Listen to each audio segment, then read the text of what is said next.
All right, today we're going to talk about China's incredibly fast, really strategic push to become the world leader in artificial intelligence. Seriously, it's a huge story of national ambition, massive funding, and a whole new generation of robots that are kind of changing how we even see the future. Okay, let's jump right in. And you know, that quote is the perfect place to start. This isn't science fiction anymore. What's happening right now, from factories to humanoid assistants, is literally setting the path for the rest of the world. The stakes, they really couldn't be any higher. So, where do we see this future most clearly? Well, it's in something called embodied AI. We're not just talking about AI on a computer screen, we're talking about intelligence that has a physical body. Robots you can actually see, you can interact with.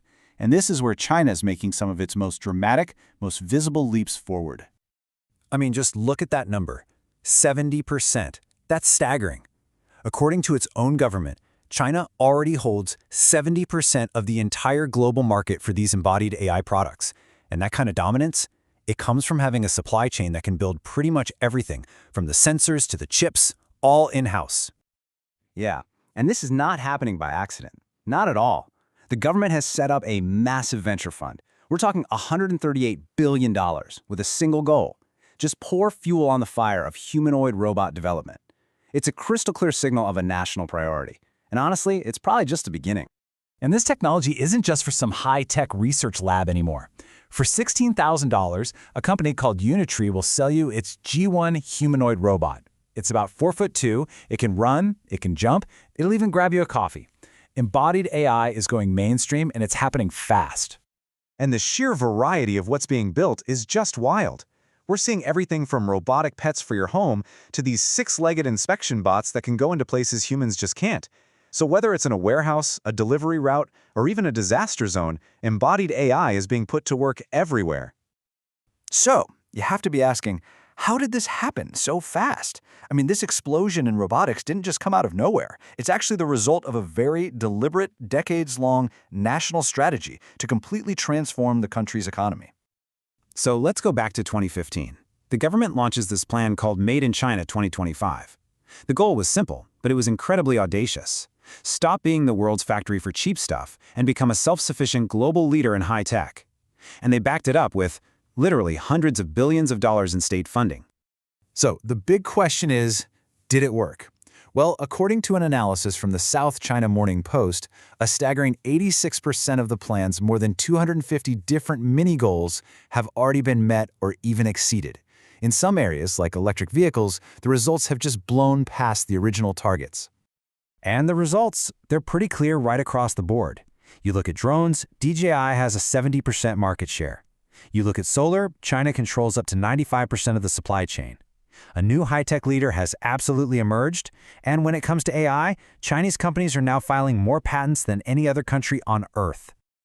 But this whole rise to the top, it hasn't happened in a vacuum. It's all taking place in the middle of this intense global competition, which, in a weird way, has actually acted as a catalyst, forcing China to innovate even faster. And here's where it gets really interesting. The US has been imposing sanctions and restrictions, especially on those super advanced microchips, to try and slow China's progress. But the response? China has doubled down on what they call a self-sufficiency strategy. Basically, the external pressure has forced them to figure out how to solve their own problems, and fast.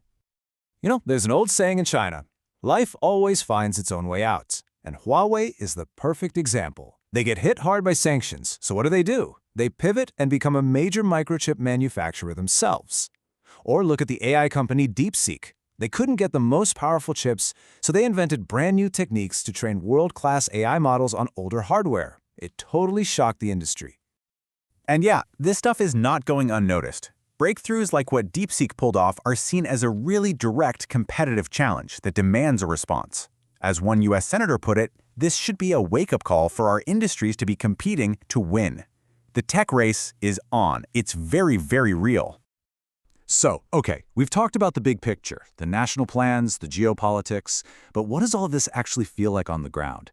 You know, what's the energy like inside China's big tech hubs? Let's take a look. This statement is, wow, it's powerful. It's from a Carnegie Mellon grad who left his software engineering job at Facebook to go back to China. He says his impression of the US as the most advanced country has been totally flipped upside down, and he feels like the real opportunities for the future are now in China. That's a huge shift in how people are thinking.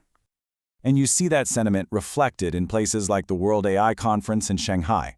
People who were there described this incredible energy, with crowds of over 100,000 people. I mean, this vibrant, forward-looking scene, it stands in such stark contrast to the story of a collapsing China that you sometimes hear in Western media.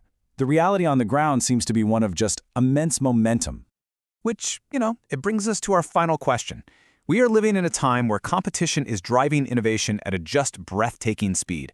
From Silicon Valley to Shanghai, the race is well and truly on. So as we look ahead, the big question isn't just what the future is going to look like, but who will be the main architects building it.